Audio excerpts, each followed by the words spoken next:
आज की परिचर्चा में हमारे डॉक्टर झटका जुड़ चुके हैं। चलिए बताइए कि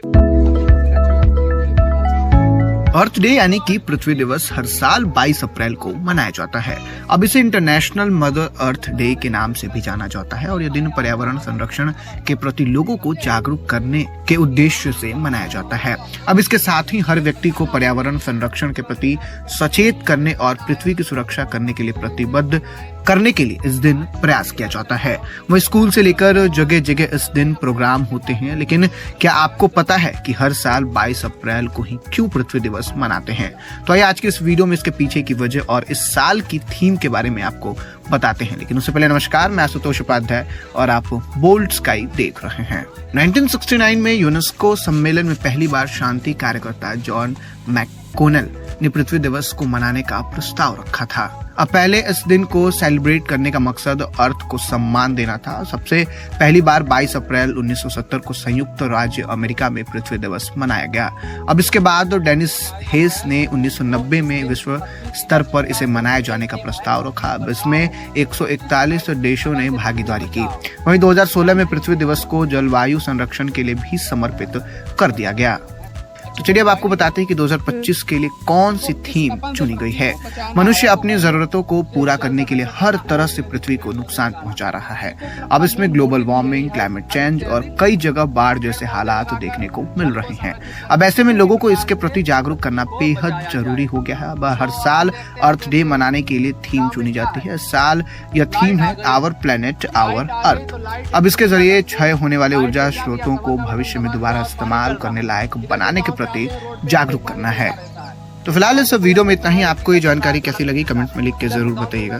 धन्यवाद। भैंस को नहला रहे हैं, ट्रैक्टर को खो रहे हैं, तो समर चल रहा है, पानी धीरे धीरे सब बर्बाद हो रहा है।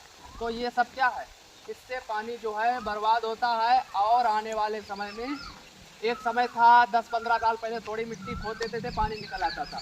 वही अब कितना समर के लिए कितना करना पड़ता है बोर, हाँ 200 फीट करना पड़ रहा है। अभी आने वाले समय में और जल संकट आएगा तो 200 फीट वाले भी काम नहीं आएंगे।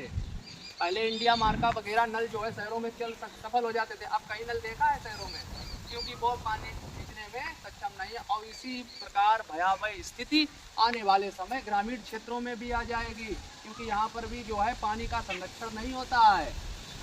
तालाबों को क्या कर दिया गया है, तालाबों को धीरे धीरे काट दिया गया है। तालाब क्या करते थे कि जैसे पानी वर्षा का पानी हुआ उसको संरक्षित करके थोड़ा अंडरग्राउंड वाटर में चला जाता, भूमिगत जल में चला जाता और बाष्पीकृत होकर ऊपर चला जाता। और वर्तमान समय में इसका दोहन अलग प्रकार से हो रहा है, यानी कि जो जैसे जो गंदी नाली से जाता है पानी वो अपमार्जक मिल जाता है उसमें। अपमार्जक जानते हो, साबुन को ही अपमार्जक कहते हैं।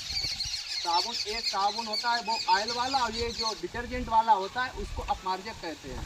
तो वो मिल जाता है तो पानी प्रदूषित हो जाता है, फिर वो कोई भी काम का नहीं रहता है। तो इस प्रकार हम जहाँ पर भी जैसे ये टंकियाँ, अब तो ये शासन द्वारा हर मौजे में एक टंकी, एक मौजा एक टंकी लग गई है। तो मौजे में जब टंकी है तो सबके दरवाजे पर टोटी भी है। अब टोटी तुम्हें खुली छोड़नी है या बंद? बंद, चाहे अपनी हो चाहे किसी की भी हो। अगर व्यर्थ में चल रही है, यानी कि उसका यूज नहीं हो रहा है, कोई उसका संरक्षक नहीं है, उसकी देखरेख नहीं है, पानी सिर्फ निकल रहा है और नाली में जा रहा है, तो उसको किसी की भी टोटी हो, किसी के भी दरवाजे उसको बंद कर देना है। तो इस प्रकार हम लोग जल संरक्षण धीरे धीरे प्राप्त कर सकते हैं। अब उतना तो नहीं कर सकते, लेकिन आपको देख के कुछ और लोग भी, कुछ और लड़के, कुछ और स्टूडेंट ये सीख लेंगे और इस क्षेत्र में एक अच्छी मुहिम चलेगी। और अधिक से अधिक पेड़ पौधों को लगाना है। अब पेड़ पौधे क्यों आवश्यक है पृथ्वी बचाने के लिए? पेड़ हमें क्या देते हैं? ऑक्सीजन देते हैं। ये तो मेन काम है, क्योंकि ऑक्सीजन के बगैर 1 ही 2 मिनट रह पाएंगे, ज़्यादा नहीं, समझे। अगर ऑक्सीजन की जगह पर हम आपको लगा दें कोई दूसरी गैस आपकी नाक में, तो आप जीवित रह पाएंगे नहीं। तो इसलिए हमें ऑक्सीजन बहुत ही ज़रूरी है। तो ये आज का थीम है। और प्लास्टिक का उपयोग जहाँ तक हो सके प्लास्टिक के उपयोग से बचना है। तो मार्केट में जाएंगे, जूट का घर से कोई ना कोई थैला लेके जाएंगे, ठीक है। सब्जी वाला आलू दे रहा है, वो भी अलग पनीर दे रहा है, कोई भी चीज़ दे रहा है। जो ड्रायर चीज़ें यानी कि सूखी चीज़ें हैं सीधे ले लो अपने झोले में, समझे। जैसे आपने आलू लिया एक पन्नी में, आलू के बाद आपने कहा कि फूल दे दो, फूल के लिए भी फूल गोभी के लिए भी एक पन्नी का इस्तेमाल कर दिया। इसके बाद कहा बैगन आधा किलो दे दो, बैगन के लिए भी एक पन्नी का इस्तेमाल कर दिया। धनिया मिर्च के लिए फिर एक पन्नी। तो एक बार बाजार गए आप 10-15 पन्नी अपने घर पर ले आए। और अगर आप चाहें तो सबको जो ये ड्रायर सूखी चीज़ें हैं उनको ले सकते हैं इसे झोले में और घर पे अलग अलग कर सकते हैं। क्या कोई कठिन कार्य है? नहीं, बिल्कुल भी कठिन नहीं है, कभी करके देखिए।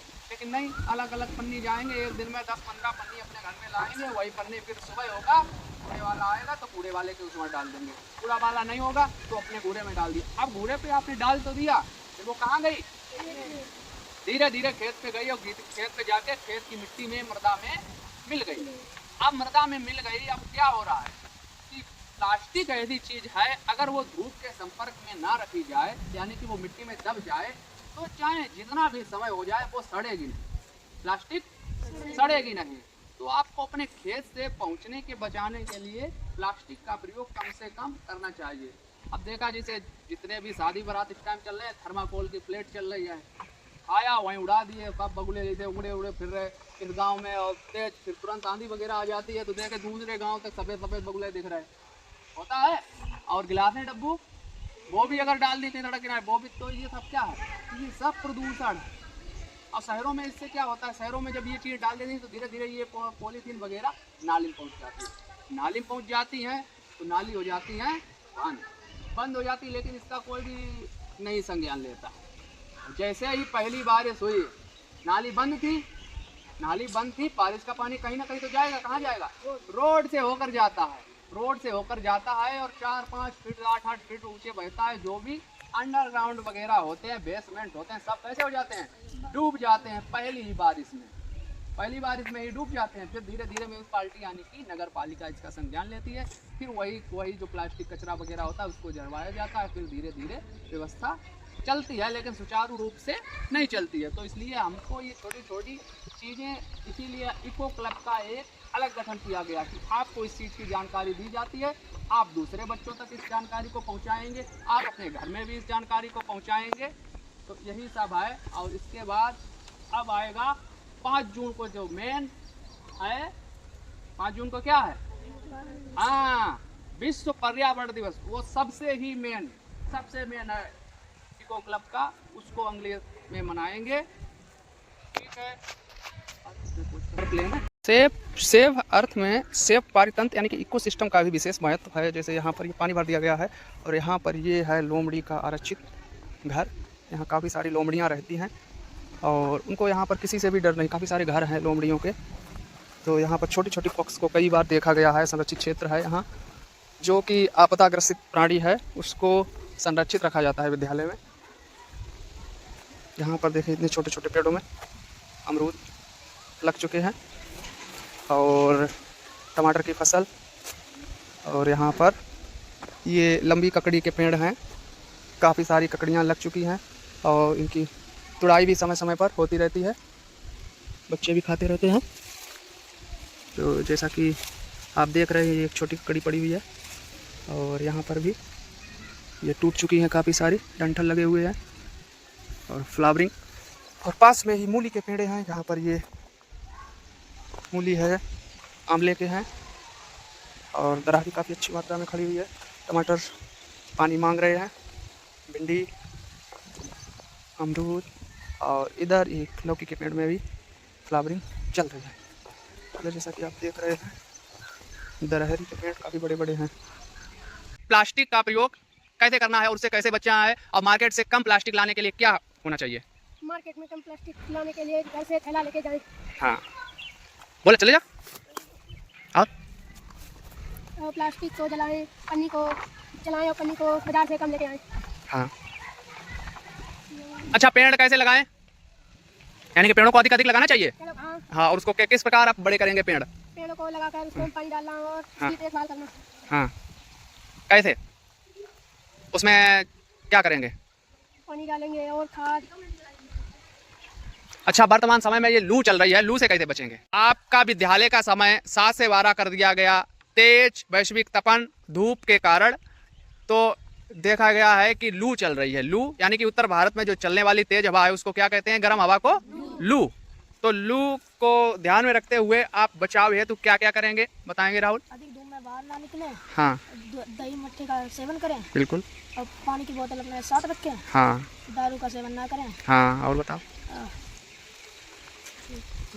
और अधिक धूप में बाहर व्यायाम ना करें। हाँ बिल्कुल सही। हल्के कपड़े पहने।